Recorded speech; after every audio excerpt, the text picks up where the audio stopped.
सोचिए, एक ऐसा आयोजन जहां लाखों लोग अलग अलग कोनों से एक ही जगह पर इकट्ठा होते हैं।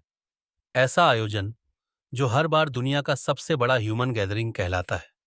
जी हां, हम बात कर रहे हैं महाकुंभ मेला 2025 की, जो इस बार प्रयागराज में हो रहा है। इस मेले में करीब 40 करोड़ लोग यानी 400 मिलियन से भी ज्यादा श्रद्धालु जुटने वाले हैं। इतना बड़ा आयोजन आखिर मैनेज कैसे होता है? इतनी भीड़, इतनी व्यवस्थाएं, ये कैसे पॉसिबल है? और सबसे खास बात, ये मेले की इतनी बड़ी सिग्निफिकेंस क्यों है? आइए इन सवालों के जवाब ढूंढते हैं। महाकुंभ मेला हर 12 साल में होता है, लेकिन 2025 का मेला और भी खास है। इसे महाकुंभ कहा जाता है और ये हर 140 साल में केवल प्रयागराज में होता है। यह वो जगह है जहां गंगा, यमुना और सरस्वती का संगम है, जिसे त्रिवेणी संगम कहा जाता है। श्रद्धालु मानते हैं कि इस संगम में स्नान करने से उनके पाप धुल जाते हैं और उन्हें मोक्ष यानी लिबरेशन प्राप्त होता है।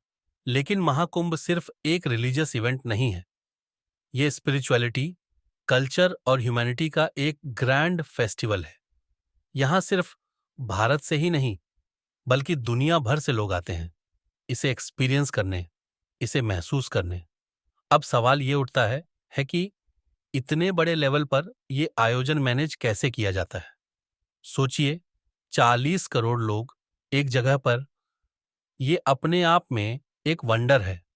प्रयागराज को लिटरली एक टेम्पररी सिटी में बदला गया है। इसे मेगा सिटी कहना गलत नहीं होगा। 40 एसक्यू के केएलएम का पूरा इलाका पिलग्रिम्स के लिए तैयार किया गया है।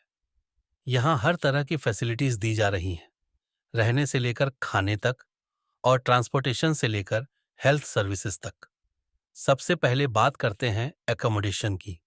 यहाँ करीब 2000 टेंट्स लगाए गए हैं, जिसमें हर तरह के ऑप्शंस हैं, बेसिक टेंट्स से लेकर लग्जरी कैंप्स तक। अगर सैनिटेशन की बात करें तो 1.5 लाख से ज्यादा टेम्पररी टॉयलेट्स इंस्टॉल किए गए हैं। इसके अलावा इमरजेंसीज के लिए 11 टेम्पररी हॉस्पिटल्स भी तैयार किए गए हैं। ट्रांसपोर्टेशन मैनेज करने के लिए 30 पॉन्टून ब्रिजेस बनाए गए हैं।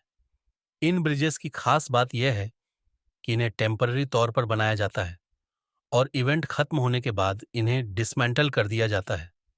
इतनी बड़ी भीड़ को कंट्रोल करना किसी चुनौती से कम नहीं है, लेकिन महाकुंभ 2025 में सिक्योरिटी और क्राउड मैनेजमेंट के लिए हाईटेक सिस्टम्स यूज किए जा रहे हैं। 50,000 से ज्यादा सिक्योरिटी पर्सनल तैनात किए गए हैं, जो हर एक्टिविटी पर नजर रख रहे हैं।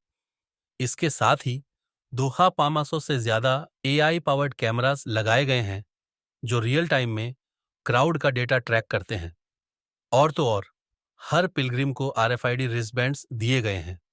इससे उनकी लोकेशन ट्रैक की जा सकती है और किसी भी इमरजेंसी में उन्हें आसानी से लोकेट किया जा सकता है। ये रिस्टबैंड्स क्राउड मैनेजमेंट को और भी इफेक्टिव बनाते हैं। टेक्नोलॉजी इस बार के महाकुंभ की सबसे बड़ी खासियत है। जीपीएस एनेबल्ड मोबाइल ऐप्स भी अवेलेबल हैं, जो श्रद्धालुओं को नेविगेशन में हेल्प करती हैं। चाहे आपको नियरेस्ट रेस्टरूम ढूंढना हो, इमरजेंसी सर्विसेज चाहिए हो या स्केड्यूल पता करना हो, इन ऐप्स के जरिए सब पॉसिबल है। ये सब सिस्टम्स ये इंश्योर करते हैं कि इतनी मासिव गैदरिंग स्मूथली चल सके। लेकिन महाकुंभ सिर्फ लॉजिस्टिक्स का खेल नहीं है। ये एक ऐसा मौका है जहां स्पिरिचुअलिटी और कल्चर एक साथ आते हैं। महाकुंभ का सबसे बड़ा हाईलाइट होता है शाही स्नान। शाही स्नान के दिन साधु और संत अपने अपने अखाड़ों के साथ भव्य प्रोसेशंस में संगम तक जाते हैं और वहां स्नान करते हैं। इसे देखना अपने आप में एक मेस्मराइजिंग एक्सपीरियंस है। इसके अलावा यहाँ रिलीजियस डिस्कोर्सेस और डिबेट्स भी होते हैं, जहाँ देश के बड़े बड़े संत और विद्वान अपने विचार साझा करते हैं। साथ ही ट्रेडिशनल परफॉर्मेंसेस जैसे संगीत, नृत्य और नाटक इस पूरे माहौल को और भी एनरिचिंग बनाते हैं। महाकुंभ की पॉपुलैरिटी सिर्फ भारत तक सीमित नहीं है। 2017 में यूनेस्को ने इसे इंटेंजिबल कल्चरल हेरिटेज का स्टेटस दिया था।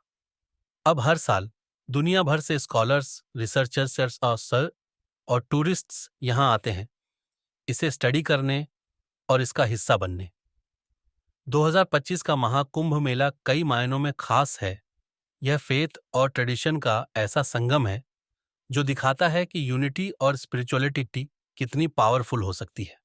तो क्या आप भी इस ऐतिहासिक इवेंट का हिस्सा बनना चाहेंगे? हमें कमेंट्स में ज़रूर बताएं। और अगर आपको ये वीडियो पसंद आया हो तो इसे लाइक और शेयर करना न भूलें। साथ ही चैनल को सब्सक्राइब करें ताकि आप ऐसी ही अमेजिंग स्टोरीज देखते रहें।